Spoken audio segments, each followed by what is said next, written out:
मतदार आला तर त्यांनी यामध्ये 4 वोट दाबायचे आहेत. ह्या प्रभागाला 1 वोट करायचे, ह्या प्रभागाला 1 वोट, ह्या प्रभागाला 1 आणि ह्या. बरोबर आहे. आता आपण हे बॅलेट दिलेलं आहे. हा बिझी लॅम्प पेटलेला आहे. जेव्हा मतदार आतमध्ये जाईल तेव्हा त्याच्या डाव्या बाजूला पहिला हा असेल, पहिला युनिट अ ब.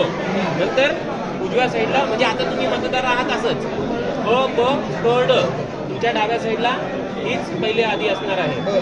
त्याच्यानंतर तुम्ही यामधला एक कोणताही उमेदवार निवडा, हे दाबा बटन. त्याच्या समोरचा लाईट सुरू झालेला आहे. याच्यातला निवडा किंवा कसं तुम्ही सिक्वेन्स अशी घ्या, असं क्रॉस घ्या, चालेल. करून बघा परत एकदा घ्या. आणि ड मधला पहिल्याला निवडलाय करा. अजून कसं करायचं तुम्हाला, हे बघा हा एक आहे. आता जर जेव्हा चौथा हा प्रेस करणार आहे दाबा, त्यावेळेस मशीनमधून आवाज येईल. ज्यावेळेस मतदानाची प्रक्रिया पूर्ण झाली म्हणजे एक मत ह्या मशीनमध्ये पडलेलं आहे.